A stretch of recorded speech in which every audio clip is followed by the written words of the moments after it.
Hello friends, welcome to universe classes. स्वागत है आपका यूनिवर्स क्लासेस यूट्यूब चैनल में।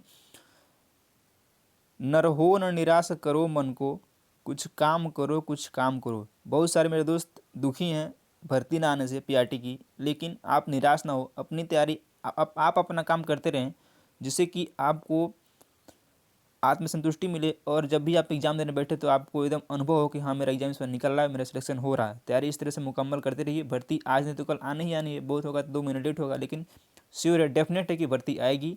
तब तक यूपी टेट वाले अपनी कमर कसे रहें और तैयारी अच्छे से करते रहें 23 जनवरी के लिए। आइए शुरुआत करते हैं। इसमें आज हमारा लगभग 8वां प्रैक्टिस सेट है।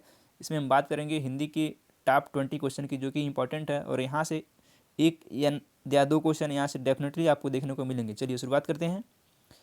स्वर तथा व्यंजन क्या है? हिंदी व्याकरण के प्रकार, समास के प्रकार, संधि के प्रकार या फिर वर्णमाला के प्रकार। तो स्वर और व्यंजन क्या है? ये है वर्णमाला के प्रकार हैं। ऑप्शन नंबर डी बिल्कुल राइट आंसर है। वह बैसाखियों से ही व्हील चेयर तक पहुंच उसमें बैठ गई और बड़ी तटस्थता से उसे स्वयं चलाती कोठी के भीतर चली गई। यह कौन सा वाक्य है? सरल वाक्य है, संयुक्त वाक्य है, मिश्रित वाक्य है या फिर इनमें से कोई नहीं? बताना है आपको।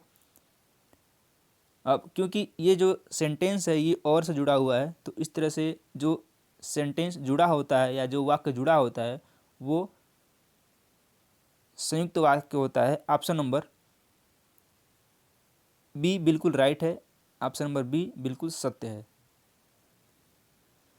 अब देखिए, इसमें देखते हैं आधा क अ प्लस आधा म अ प्लस आधा ल अ, इस तरह से जो होता है, इस तरह से इसको हम लोग आधा बोलते हैं, क्योंकि जब ये अ मिलता है इसमें तब ये पूरा मिलके क होता है, नहीं तो वरना ये आधा होता है। तो इसमें इसको सब जोड़कर पढ़ने पे क्या बनेगा? कमल बनेगा, मकल बनेगा, लमक बनेगा या फिर मकल बनेगा? इस सबको जोड़ने पे कमल बनेगा। ऑप्शन नंबर ए परम सत्य आंसर है। संयुक्त अक्षर को कहा जाता है संयुक्त स्वर, संयुक्त व्यंजन, संयुक्त वर्ण या फिर संयुक्त ध्वनि। तो जो संयुक्ताक्षर होते हैं, संयुक्ताक्षर कौन से होते हैं? छ है, त्र है, ज्ञ है और स्र, ये संयुक्ताक्षर हैं। और जिसको क्या बोलते हैं? इनको बोलते हैं संयुक्त वर्ण। ऑप्शन नंबर सॉरी संयुक्त व्यंजन बोलते हैं। ऑप्शन नंबर बी बिल्कुल राइट आंसर है। कृतज्ञ शब्द का विलोम निम्न में से क्या है? कृतज्ञ है, बेईमान है, उन्नति है या फिर अच्छा है? बताना है आपको कृतज्ञ शब्द का विलोम क्या है। तो ये होता है कृतज्ञ। ऑप्शन नंबर ए राइट है, बाकी सब असत्य हैं, असुमेलित हैं। निम्नलिखित में से सुधा का समानार्थी शब्द क्या होगा? विष होगा, अमृत होगा, पुष्प होगा या फिर होठ होगा? सुधा का समानार्थी बताना है, तो इसका अमृत होता है, विष नहीं होता, पुष्प नहीं होता, होठ नहीं होता है। नेक्स्ट क्वेश्चन है, निम्न में से संज्ञा शब्द का चयन कीजिए। तुम, मीना, खेलना या फिर दौड़ना। तो मीना एक नाम है जो कि एक संज्ञा है, और किसी वस्तु, व्यक्ति, स्थान को हम क्या बोलते हैं? संज्ञा बोलते हैं। और ये तुम है, खेलना है, दौड़ना, ये सब क्या है? सर्वनाम है। ऑप्शन नंबर बी बिल्कुल राइट आंसर है। यह, वह, इसमें, उसने तथा तुम जैसे शब्द क्या होते हैं? क्रिया, संज्ञा, सर्वनाम या फिर विशेषण। तो इस तरह के जो शब्द होते हैं वो क्या होते हैं? वह सर्वनाम होते हैं। ऑप्शन नंबर सी परम सत्य है। पीटी उषा तेज दौड़ती हैं, इस वाक्य में तेज शब्द क्या है? क्या विशेषण है, क्रिया है, क्रिया विशेषण या फिर अव्यय है? तो पीटी उषा तेज दौड़ती हैं, दौड़ना क्या है? ये विशेषता बता रहा है दौड़ने की, इस तरह से ये विशेषण है। Option number A right answer है। आंसू का बहुवचन क्या है? आंसुओं, आंसू, आंसुओं या फिर आंसू? तो आंसू का विलोम क्या हो जाएगा? सॉरी, बहुवचन हो जाएगा आपका आंसू। ये शब्द ये हमेशा जो है बहुवचन में ही यूज होता है। ऑप्शन नंबर डी राइट है। इसका एक वचन और बहुवचन अलग अलग नहीं होता है, सेम होता है। कवि का स्त्रीलिंग, ये हार्ड क्वेश्चन है, कई बार एग्जाम में पूछा गया है और पूरी उम्मीद है कि आपके एग्जाम में पूछा जाएगा। कवित्री, कवयित्री, कवियत्री या फिर कवियत्री? तो ऑप्शन नंबर बी सही है, कवित्री। नेक्स्ट क्वेश्चन, बुद्ध में इक प्रत्यय लगाने पर कौन सा शब्द बनेगा? अच्छा, प्रत्यय कब लगता है, प्रत्यय कब लगता है और उपसर्ग कब लगता है? तो जो उपसर्ग होता है वो वर्ड के किसी शब्द के पहले लगता है। और प्रत्यय लास्ट में लगता है। तो बुद्धि में इक प्रत्यय लगाने पर शब्द कौन सा बनेगा बताना है। बुद्धिक बनेगा, बौद्धिक बनेगा, बुद्धिईक बनेगा या फिर बौद्धक बनेगा। तो जब भी आप बुद्धि में इक लगाएंगे तो ये बनेगा बौद्धिक। ऑप्शन नंबर बी बिल्कुल सही है, सत्य है। दीप्तिमान में कौन सा प्रत्यय जुड़ा हुआ है।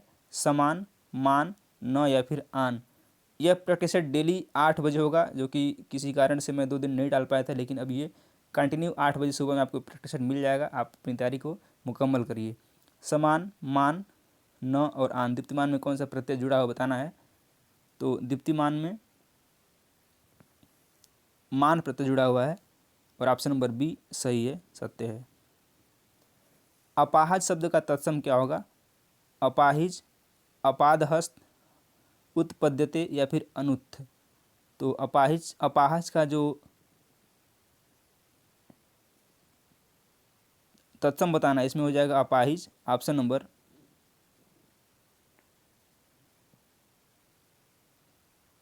ए राइट है। और अपादहस्त का क्या हो जाएगा ये बताना है। अनुत्थ का अनूठा होता है, इसका अनूठा होता है, इसमें ए सही है। सब धन 22 पसेरी का अर्थ क्या है। बहुत सस्ती होना, बहुत महंगी होना, अच्छा बुरा सबको एक समान समझना, अधिकता से सुविधा होती है। इसमें क्या होगा बताना है। सब धन 22 पसेरी आपने सुना होगा अभी, ये जो है क्षेत्रीय भाषा में बोला जाता है, अधिकतर इसको लोग बोलते हैं।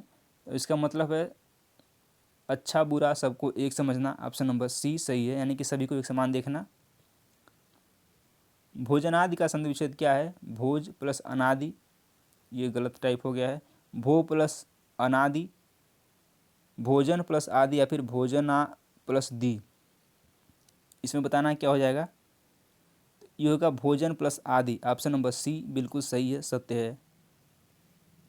अगला क्वेश्चन, चंद्रोदय का संधि विच्छेद क्या है। चंद्रो प्लस दय, चंद्र प्लस उदय, चंद्र प्लस दय या फिर चंद्र प्लस उदय बताना है। तो इसका हो जाएगा चंद्र प्लस उदय। ऑप्शन नंबर बी बिल्कुल सही है, सत्य है। जिस वाक्य में कर्ता का बोध हो वह क्या कहलाता है। कर्मवाच, भाववाच, कर्तवाच या फिर इनमें से कोई नहीं। तो जिस भी वाक्य में कर्ता का बोध होता है वह कर्तवाच्य कहलाता है। ऑप्शन नंबर सी बिल्कुल सही है। सेकेंड लास्ट क्वेश्चन, अनावश्यक में कौन सा समास है। द्वंद्व समास है, कर्मधारय समास है, अव्ययी भाव समास है या फिर नन समास है। तो अनावश्यक में बताना है आपको समास कौन सा है। और बता दें जिस समास के पूर्व में पद निषेध यानी कि सूचक या फिर नकारात्मक शब्द जुड़ा होता है। अ जैसे अ जुड़ा है, अन जुड़ा है, न जुड़ा है, इस तरह जो शब्द जुड़े होते हैं वो नन समास के उदाहरण है। ऑप्शन नंबर डी बिल्कुल सही है। जैसे कोई नकारात्मक सेंटेंस देता है उसमें जो है नन समास होता है। लास्ट क्वेश्चन, अल्प प्राण के वर्ण कौन कौन से बताना है। क है, ज है, त है या फिर सभी हैं। अल्प प्राण के जो शब्द हैं वो सभी हैं। ऑप्शन नंबर डी राइट है। और समाप्त होता है आज का प्रैक्टिस सेट। कल फिर मिलेंगे सेम टाइम सेम प्लेस। आपको सुबह 8 बजे देखना, चेकआउट करते रहिए। और बहुत बहुत धन्यवाद। आपका दिन शुभ हो। Thanks for watching.